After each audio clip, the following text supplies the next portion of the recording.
Good morning, good afternoon, good evening, good night, whatever time you're watching us. This is JephKafka TV again, bringing you another episode of Business Management Basics. And today we're asking a very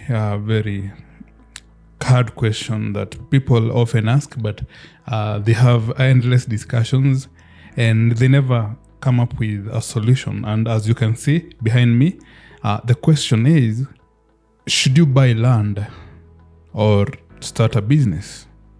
Or as people like to say, should you invest in land or in a business?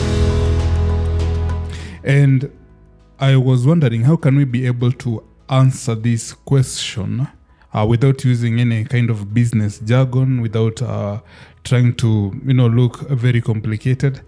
And I thought if we could just use simple English, explain it using the most basic English terms so that we can understand what really is investments, what is savings, how do we go about determining which investment is good for you or for your income group or even for your age group, and what kind of investments are there.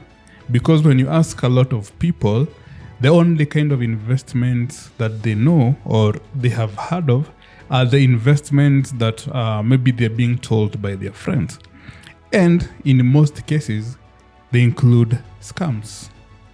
So in this episode, we will try to look at all aspects of this topic.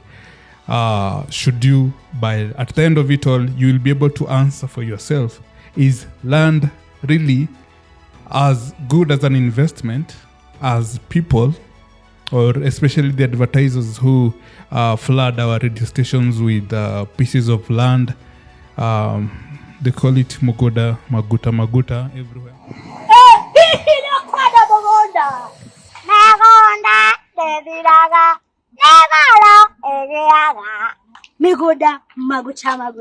Is it really an investment? If it is it a good investment? We shall see. Continue supporting this channel.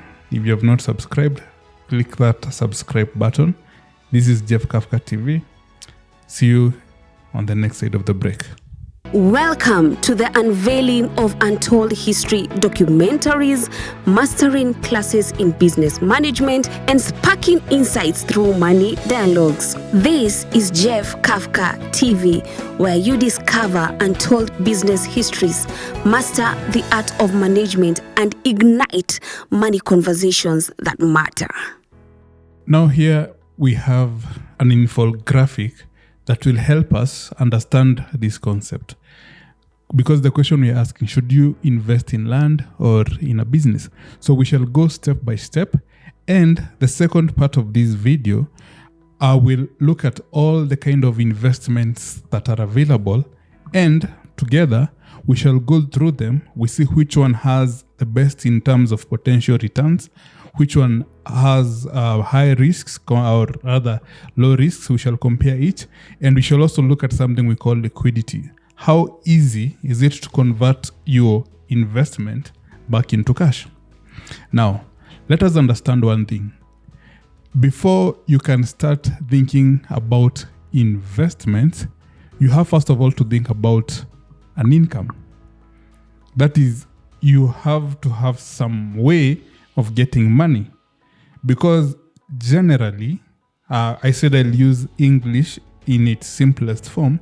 Investing is converting cash, which you're not consuming or which you're not using at that moment, into something else tangible like land, business, stocks, real estate, etc.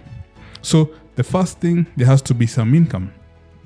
From this income, you will decide how much you will consume. Because if you are employed, definitely there is a monthly income that you receive. If you have already invested, you have an income that you receive from that investment if it's a business. So part of that is used to pay bills. Part of it is used to take your kids to school. Part of it is used to fuel your car. So that is the consumption part. The part that you do not consume goes to the next stage, which is savings. So there has to be an income first, and second, there has to be a saving.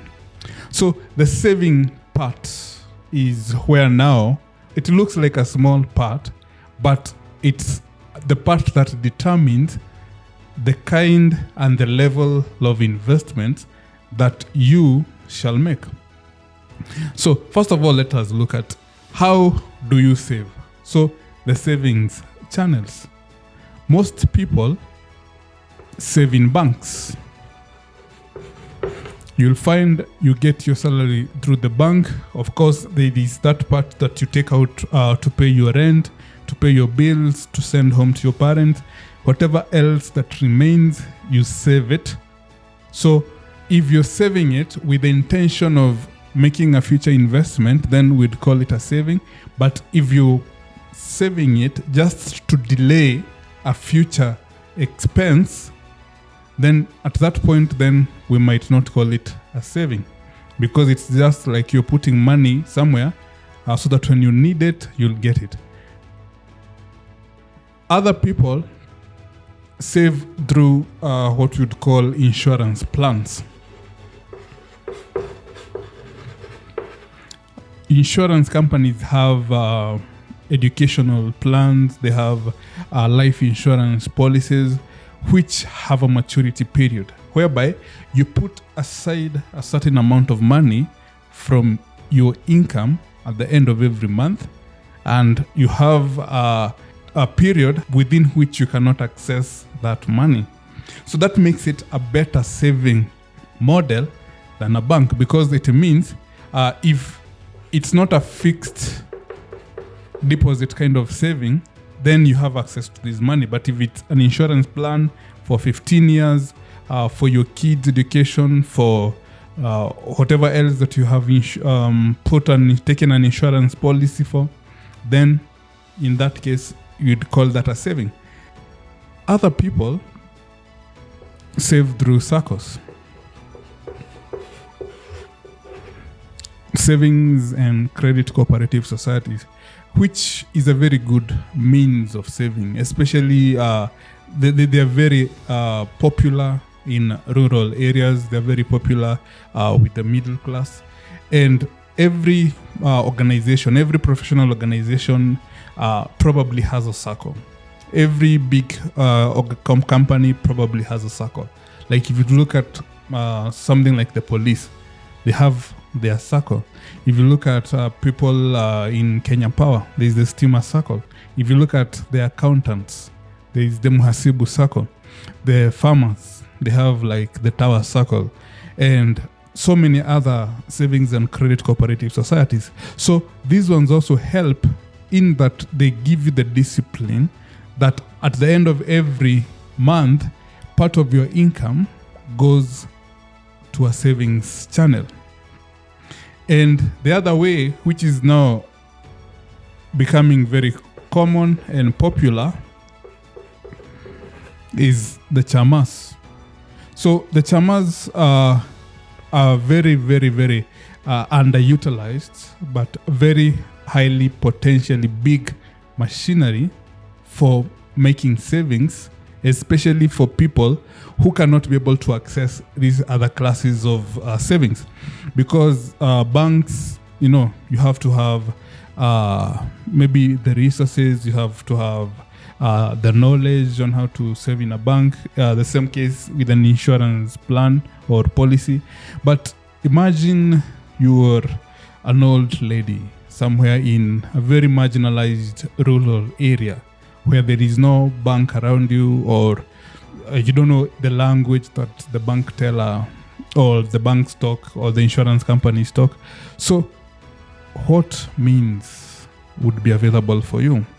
Even if you're a young man, a young lady, and you have a group of peers, people that you're friends with, instead of taking your small money to the bank, instead of taking your small monies to an insurance company, instead of taking your small monies to the circle, how about a chama? One, it gives you the discipline such that even if your income is not regular, especially for people called hustlers, you don't have a monthly income. You don't have a regular income. You get money when and if you provide a service or a good, when and if someone demands it. You are doing online jobs. It's not every day that you get someone to design a logo for. It's not every day that you get someone to, make a website for or to manage the social media platform. But when and if you do, which is now what I'm calling an irregular income, then you can channel it through your local chama, for the boys, for the girls, for the ladies, for cousins, for brothers. And as I'm putting much emphasis on it, because I know how much it has helped a lot of people to, one, be disciplined in savings, and two, to learn the basics from a perspective of someone who would have been considered marginalized or uneducated or unbankable, that kind of class. So what determines how much you save is also a very, very crucial question here before we go to the investment platform. What makes someone save 300 shillings in a chama and someone else put a premium of 30,000 shillings in an insurance plan? Both of them are saving, but they save differently because of what we call in economics someone's or a person's propensity to save, the ability of the person to save based on several factors, some within themselves, others without. For instance, the levels of income really determine how much people save. So we would expect that someone with a high income should be saving more. And we would expect that someone with a low income will be saving less, because in most cases, it's a mentality issue. But we also find that it's not the case. At the end of it all, when we get to this point here, you find people who started here with high incomes have lower investment incomes than people who started here with low incomes. Because one, the propensity to save will depend on your discipline. If this person is able to put 300 shillings aside every day, cultivate that discipline for 30 days, for 1 year, for several years. Unlike someone else who is maybe well employed, gets a lot of money, leaves his money in the bank, but since he doesn't have that discipline, when it is Friday evening, Saturday evening, he and his friends will go out, spend some money on entertainment. I'm not saying entertainment is bad, but if it is not really necessary, then that is wasting money. It's also because the money is lying in the bank, not committed to any saving plan. When they have relatives and friends who need help, they'll quickly dig into that pocket or go to their bank accounts, get the money, send it, and it's no longer part of their savings. So the discipline, the mentality is the key things that I will insist on that will determine the kind of a person or how you build this wealth as you go by. Then you have saved, you have accumulated enough money. That money, just as savings, does not help you until it becomes an investment. Because I will put out a very contentious statement here, which I think you can correct me in the comment section, that one of the most depreciable asset is cash. That cash, I'm using this word loosely. We know depreciation is the loss of value in a fixed asset. But now I'm using it on cash. But I'm using it to bring out the ability of cash to lose value. So I'm saying one of the assets, because cash is an asset, one of the assets that loses value more than any other asset is cash. And this is the reason why. If you have 1,000 shillings today and the price of bread is 100 shillings,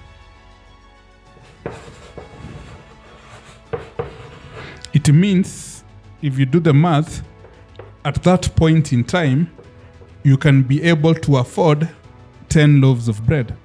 So this is today. But let's go 1 year from now. So we are in 2025, end of November, whereby you have maintained this asset of 1,000 shillings. But now, because of inflation, because of changes in the political climate, because of changes in the production cost of things, the price of bread has gone up from 100 shillings to 200. So meaning now your 1,000 shillings is only able to afford you 5 loaves of bread. So your cash has lost value by the equivalent of 5 loaves of bread, taking that as our measure of inflation. So what does that mean? It means if we put our money, the money that we're saving, and we let it just lay there as if it's without investing it, then that money is going to lose value. That's why you should never put your money under the mattress. That's why you should never leave your money in the bank unless it's a fixed deposit account. That's why if you're putting your money in a SACCO and a chama, you should always ask about what are their investment plans and what are the returns expected from that investment. Because after 1 year, this money is supposed to afford you the same kind of lifestyle that it could have afforded you, or even better, 1 year ago. So your money should be able to give you 10 loaves 2 years later, depending on how you invest it. So now we go to investments. I would define, using basic English again, as I said, an investment as one that converts actual cash, that is hard cash, into something else. That something else could be, we look at several things, could be land. So you've taken the money that was here, you've converted it into something else. That something else could be real estate.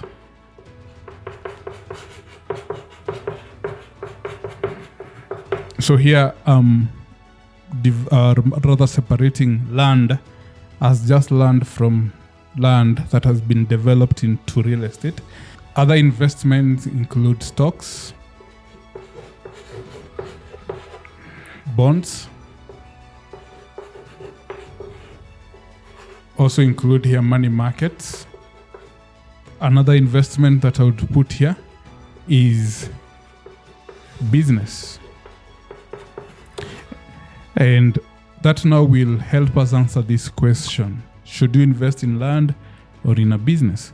So, and for me, that is my opinion, I consider this as the key and the most important investment that you should have in your portfolio. The reason why is because in the new age, when you look at social media and other platforms, people are talking about different kinds of investments that are not traditionally known as investments, like cryptocurrency. I see a lot of advice telling especially young people to invest in cryptocurrency and all that. And since this is a learning channel, I wouldn't consider my opinion as your basis for decision making, but I would also consider myself as entitled to make a decision. I think this will have its time, which might not be now, because right now, currently, a lot of people use it for speculative purposes. And this purpose has led a lot of people to losing their money through conmanship. There's a good example of FTX, where there was a crypto company, and this crypto company had its coins and it had its balance sheet. And the reason why this cryptocurrency, or rather this company was in its billionaire status, is because the owner had priced the coins or the value of the crypto at a value that, whatever value they want. It was not market driven. It was not determined by demand and supply. It was not supported by something like the way currency is supported by gold or an investment, etc. So that's what I'm saying. As an opinion, I will not put crypto here, but in a future topic, we'll put it, we'll look at it. If it's an investment, then I'll give you my opinion on it. Now, starting with land, we'll look briefly at each, and then we'll look briefly at the potential returns, the risks, and the liquidity that is in there. I'll give you a short story. When I was in high school, I was an activist against drug abuse and especially alcohol. And it was because maybe I had seen around me what alcohol had the potential to do. And I remember writing a letter to the chairman of NACADA then. I can't remember who it was. And, in my high school mind, in my teenage brain, the activism in me at that point. And I was writing a letter to advise him that the best way to control alcohol abuse and use of alcohol by people is to shut down alcohol companies. Because for me, it seemed like, you have a problem. Just stop the problem by closing the company, close the shop. No one will have the ability to buy alcohol. No one will have the ability to drink, and we'll have solved the problem. So I thought probably he'll, see the sense in it, and the following day announced that Kenya Breweries, Keroche, and whatever other distiller has been closed down, and we no longer have a drinking problem. Of course, I never got a reply, and maybe I stayed with that mentality for some time until I went to school. I studied my accounting, I studied a bit of economics, and later, very much later, is when I realized how ridiculous my idea was, closing a business. And using that example, I even came up with a better idea for people who buy land or people who sell land.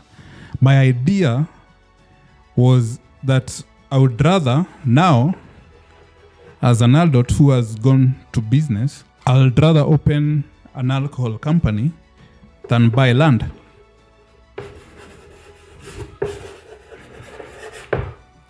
So it's like I'm giving you a glimpse of my opinion on the answer to that question. That I'm now preferring to be the maker of alcohol than buy land. Because this was my sense of reasoning. Now, the teenage hormones had gone, the high school thinking had gone. I had done countless CPA exams, I had won the graduation thing. So at least I was not trying to think like a professional. Because I was thinking at it this way. I take an amount of money that I've saved for long in one of these channels and I buy land. So let's say I buy a very prime land, because the way the land is advertised today, it's location, you're told it is on a very prime location, there's water, there's this, there's that. And because of that speculation purpose, land in a very prime area might cost me upwards of 5 million shillings. So I'll go to my circle after saving for so many years and tell them now I want to convert my savings into an investment and I want to invest in land. So I'll buy land for 5 million shillings. Then the question that I asked myself is, then what? In my balance sheet, I'll have land. 1 year will pass. In my balance sheet, I'll still have land. But in my savings, I'll not have the 5 million. 2 years will pass. In my balance sheet, I'll still have land. And probably in my balance sheet now, I'll have 2 entries. One, the costs that I used, and what in accounting we call revaluation reserve, because probably I'll say my land has gained 500,000, so it's now worth 5.5 million. Notice this is not money in my income, it's not money in my savings, it's money in my imaginary account, revaluation reserve. People have told me that in Kitengela, after 1 year, your land will have gained value by 500,000. So that is what I will put in there as my revaluation reserve. 5 years down the line, probably it will have raised to 1 million. So in my balance sheet, I'll have 6 million shillings. So my problem was, why am I buying land? To have money that I cannot touch unless I liquidify that asset back to cash. Meaning, after the 6th or the 7th year, when this land has gained value to 6 million, I'll have to go back to the dealer, tell them, I want you to find me a buyer, please sell the land. So I did my maths that in 6 years, I'll have gained 1 million after investing 5 million.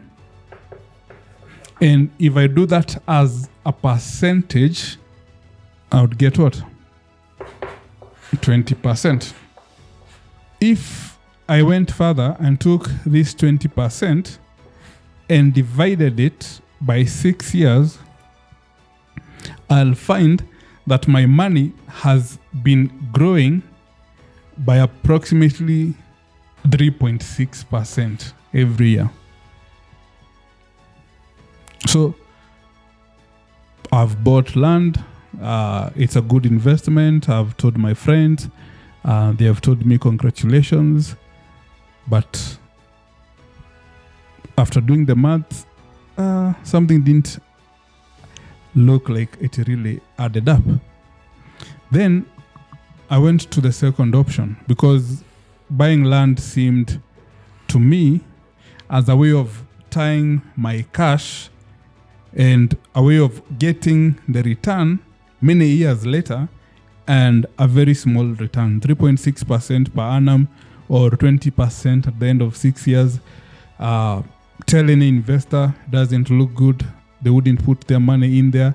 But the reason why we still buy land, it's because of the advertising, because of the way the message is put across, and because we are Kenyans, we like owning a piece of soil. But what if I went and brew alcohol instead? I started a business, and let's assume this business actually it's about brewing alcohol, and in this case the safe kind, the Keroche type, the Kenya Breweries type. And with my 5 million, I would probably put up a small plant. I would probably not make a lot of production, maybe the first year before I reinvest and all that. So with my 5 million, instead of buying land, I make a small brewing plant. So I'm brewing alcohol. It's a good type. But I'm sure my type would be really good. You wouldn't get drunk, but you'd feel nice. So, and using best operations, using best marketing, distributing at least in several regions and localities, I'm able to produce 1,000 bottles every day and sell them at a very Kenyan price of 100 shillings. And after paying all the taxes, paying my workers and whatever else fixed and variable expenses, I'm able to make a very moderate return of 5%. So that would mean in a day, I'm able to make from my alcohol business 5,000 shillings. If I did that every day, made people drunk every day for a whole year, I would make 1,825,000. So this is the math now after graduating, between buying land or starting an alcohol brewing business. And then I did the same kind of return, that I invested 5 million, I got 1.825. So if I do that again now, 1.825 divided by 5 million, as a percentage, I would get 36.5%.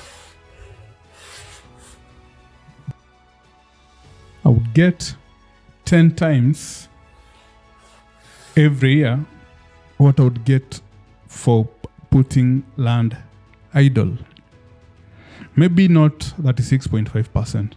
Maybe I wouldn't make these sales every day. Maybe my prices will vary. Maybe the government will charge higher tax than what I expect. But at the end of the day, my return will be within the market range of between maybe good businesses should make between maybe 14% and 30%. So at that point, I concluded I'd rather brew alcohol than buy land. Because land, what do we expect as the investment income for land? In most cases, you either lease it out, so you get rent, or at the end of a certain period, you sell it and you get capital gain. So that is the investment income you expect from land. Now, other than that big explanation on why I'd rather start a business than buy land, there are other kinds of investments that we need to talk about real quickly. The first one is real estate. So real estate involves having land first and then having to build on it. And the income that you again expect is rent because real estate, you're getting rental property and capital gains. A lot of people nowadays are building to sell. So you build at a certain value, then you sell it at a higher value. But then again, real estate, is it better than business? Is it better than stocks and money markets? We'll look at it when we look at the potential returns, the risks, and the liquidities involved. Then we have another investment that is very popular. That is the stocks. Stocks simply means buying shares in listed companies. And we'll also go into this topic as a different episode on its own, but whereby we'll have to talk about things like preferential stocks, ordinary stocks, etc. But now I'm talking about going to the Nairobi Stock Exchange through a broker and buying shares of a company like Equity, Safaricom, etc. So you would expect two things again. One, the dividends at the end of an accounting period, or the capital gains. So as an investor in the stock exchange, so this is for stocks, not for bonds. As an investor in the stock exchange, you'd look at two things depending on what drives you. Are you looking to make quick gains? Are you speculative?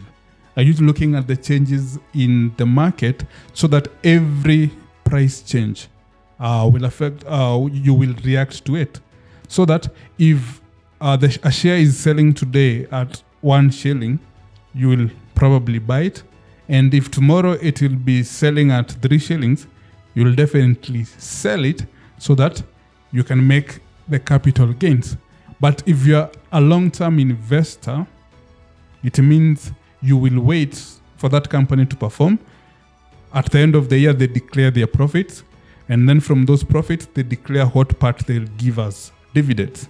So investing in stocks will give you those two investment income, either dividends if you're a long-term investor, capital gains if you're speculative. Bonds, in most cases, again, this is like stock, only that one, they are redeemable. When we shall be talking about the stock or rather the shares, you'll find that when you buy a stock, you're not buying it, you're buying it in the secondary market. It's a willing buyer who already owns the stock, who is willing to sell it to another buyer who wants to own the stock. But the company that originally has the stock will have in their books those stocks as they are. But in bonds or debt capital, this is redeemable after a certain period of time.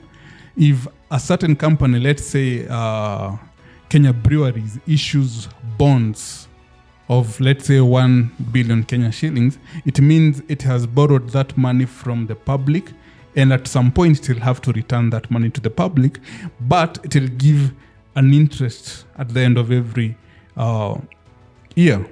So in most cases, bonds usually have a good return, 12%, and most people prefer now bonds from the government, that is the treasury bonds, which again, we say determine the risk-free rate of the market. That is, we do not expect, or rather we do not anticipate a situation whereby the government that has issued the bonds will default on payments or will default on paying the interest that it has said. So it's usually one of the safest. We call it risk-free rate.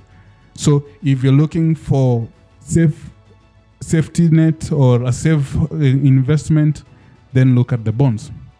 Then we have the money markets. Again, that is a very long topic that might take some time, but let me try to explain it briefly. The money market has part of it the bonds and the stock as part of the money market. But for investors or for investment's sake, I want us to look at it from the angle whereby this money market is being, or rather you're investing through a broker. And these brokers usually have what we call mutual funds. This is what it means. For instance, a company or the government could be selling their bonds at batches, whereby if you want to buy 1 unit, you have to raise 100,000 shillings. So if you want to buy 2 units of the bond, you have to raise 200,000. If you want to buy 10, you get the math. But now there is you in the chama. There is you in the circle. There is you with your money in the bank, and you're thinking about the money markets. But you haven't saved 100,000 to buy 1 unit from the government. So what do brokers do? Brokers offer you the ability to buy into this unit collectively as many people. That's why it's called mutual funds, whereby person 1 comes and puts in 10,000, person 2 has 5,000, person 3 has 1,000, and the other people, all the way to person N, have 84,000. So all these people combined have brought in the 100,000. So then this investing company, you know them, Britam, Old Mutual, most of these companies, they have the mutual funds. So what they'll do, they'll take these 100,000, go and buy the 1 unit. But when it comes to the returns, if the return is, let's say, 12.5%, so the company will receive its 12,500 and then come and divide it amongst the investors according to how much they invested. So if you invested 1,000 shillings, then you'll get 1,000 out of 100,000 times the 12,500, maybe 125 shillings. So that becomes your return from the mutual fund. So the money markets work. You can either work through a broker. If you're a big corporation, you have the money, you can go directly maybe to the company or the government that is selling the dividends. So again, the money market, the return is the interest. But the good thing about the money markets that we shall see is the liquidity, the easiness with which you can be able to change this back into money and money back into this.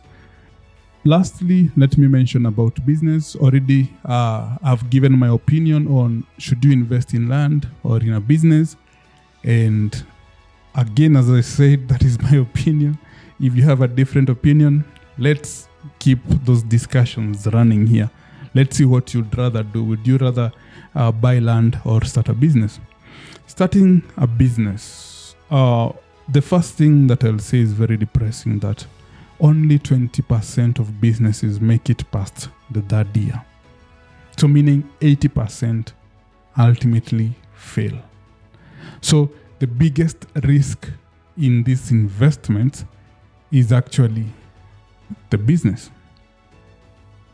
Second thing that I'll say is equally depressing, that most people start businesses with what we call Excel or spreadsheet projections.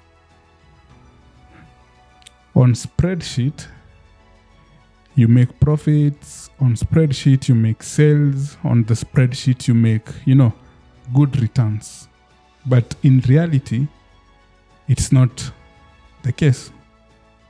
And that thing, most people start businesses based on things like passion, like because of lack of employment, And they have various reasons for starting businesses, and they end up being in that category or in that statistics of 80% of those who fail within the third year.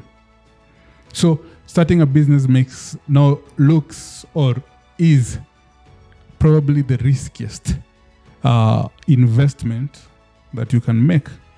So again, now that might make me rethink that if I would start the business and fail within the third year, lose my capital, I'd rather then buy the land.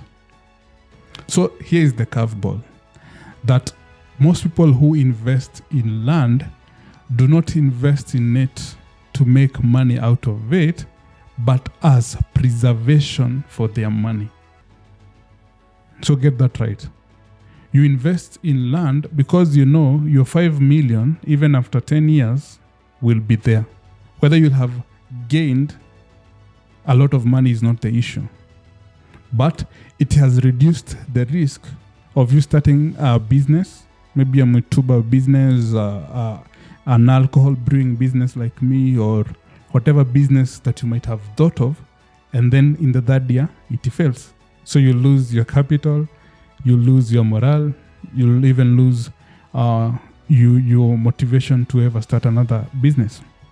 But it's not for the lighthearted, because those people who start businesses, that's why we started this channel, because we need to learn the basics. How do you start small? How do you use that business as your teacher? How does that business become the learning curve? Some people say, especially I've watched or listened to some people, like there's this guy called Vusi in South Africa. In one of his videos, he says that most entrepreneurs, especially those who are trying out a new business, seek to fail fast, because it's from failing that they learn the mistakes, and from those mistakes now they can correct. And I mean fail fast, not fast, sio mwanzo, but haraka, waanguke haraka, so that they learn what is not happening, what system is not working, so that they can be able to correct the systems and get on with it. And the other thing about starting a business that I would want to state here, it's kind of like a secret that I have learned over time, that the best way to start a business, because I see people asking, I have 50,000 shillings and what business can I start with 50,000 shillings? And this would be my reply. This would be my honest opinion that I would do if I was in their shoe. If I had that 50,000 shillings to start a business, I would do two things. One, I would take that money and put it in one of these places as savings. So meaning I'm not going to start the business right away. Number two, I will look to continue making the income that generated me that 50,000. And then number three, which is most important, I will seek to work even for free under somebody who is doing the business that I want to do.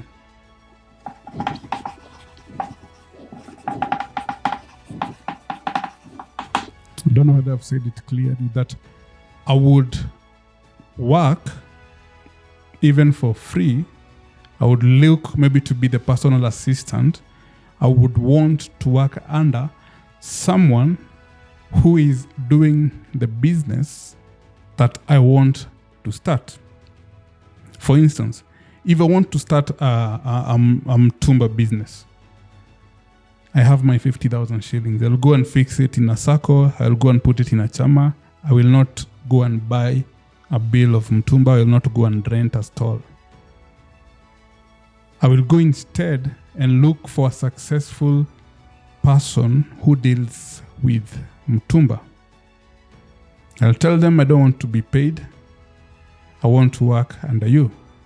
If possible, I want to be your personal assistant. What will that do for me?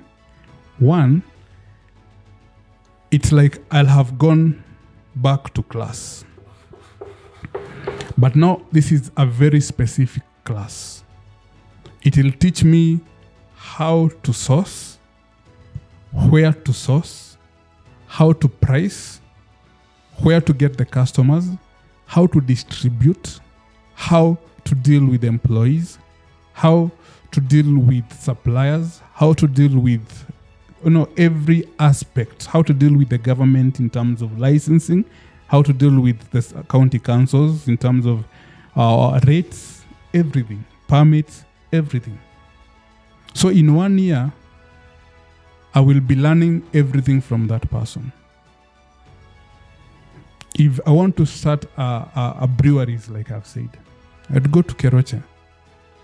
I'd sit Tabitha down, or the managing director. I'll tell her, I want to be a personal assistant. How much do you want to be paid? Nothing, just pay me with experience. I will learn everything about how to mix the concoctions, how to do ABC. Because when you start the business by, and this is the problem with most people who come from employment to business. They start with an office. They spend all their money on furniture and, a nice suit, business cards and everything. But they do not have experience in running that kind of a business. And they form the sad statistics that we talked about. If the reason why I'm saying this is because I have evidence. No, nowadays people say if you say something, come with the receipts. If you look at the guys who started Tuskies, you look at the guys who started Naivas, the Mokuha family, you find that this guy used to work for a tool shop,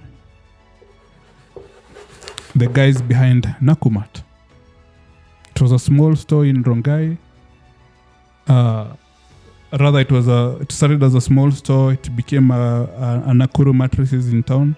But he was there with the brothers every day, seeing how they source the product, how they sell the products, how they display the product. So that when he went to start his shop, he was not going to start it as a beginner, but someone who already has experience. Recently, I was watching YouTube by this guy, Dr. Kingori, and one of his guests was a lady, I can't remember her name, but she has a business called Dama Mobile Spares.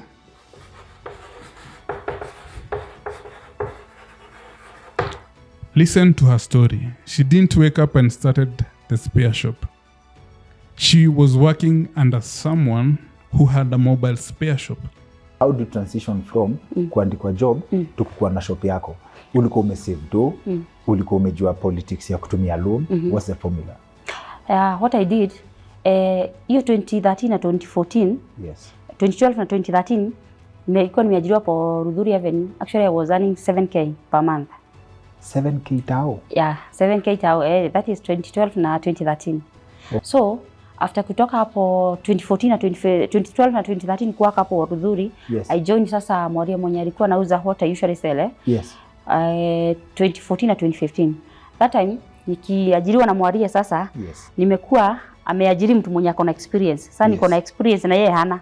So ni mimi nauza sana. Ni mimi na sasa wewe ndio Waria. Ndio kusema sasa hapo. Tunafanya kazi na yeye.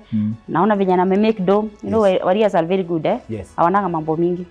So akaanza kunilipa vizuri hapo, akanianzia na kadhati hapo. From 7. Yeah. After 1 month akaona I'm so hardworking. Duka iniingiza do, customer wananipenda sana, tunatuma mizigo hapa na kule, yes. Kanifikisha 40. Tukaenda hivyo nikiwa hardworking. After like 2 years alikuwa analipa 80K. Yeah, the same shop because the business was doing quite well. Yes. Na tulikuwa mimi na yeye. Sasa ameanza kuajiri watu wengine. Nilikuwa nafanya kazi ya niko hapa juu hataki kuongeza watu. Yes. Lakini kazi inasema anastahili aongezee watu. Yes. In that way akaona venye nachoka sana, akaanza kuongezea watu. Okay. Na hapo sasa ndivyo mimi sasa juu nafanya kila kitu, sinajua tu naona venye penye anatoa mzigo. Yes. Sinachungulia kidogo penye anatoa. Lazima Mkikuyu ni kuchanuka. So inamaanisha wakati amekuandika job anakupea hizi jobs mob, kuna area hauko unafika, lazima uchungulie. Hapo anakupatia access ya information ya mali anatoa mzigo na exactly. Okay. So unachungulia kidogo.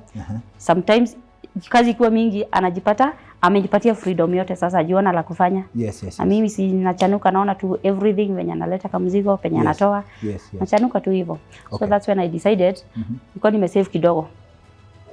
Ana niko naweka kwa banka. She learned every trick, every secret that you cannot learn from just observing from outside, from being on the inside. So it's a secret. So for those who have watched this video up to this far, that's a secret that might help you start your business by starting under someone or working under someone who is doing that business. Work for 1 year. After 1 year, your money will be there. Now start your business. And the good thing about business is that it gives you profits and a livelihood.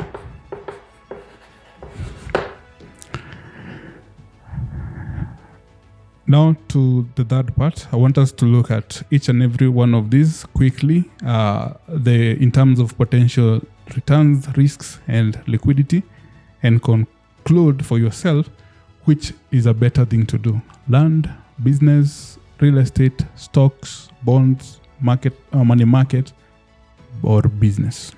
Welcome to the unveiling of Untold History documentaries, mastering classes in business management, and sparking insights through money dialogues. This is JephKafka TV, where you discover untold business histories, master the art of management, and ignite money conversations that matter.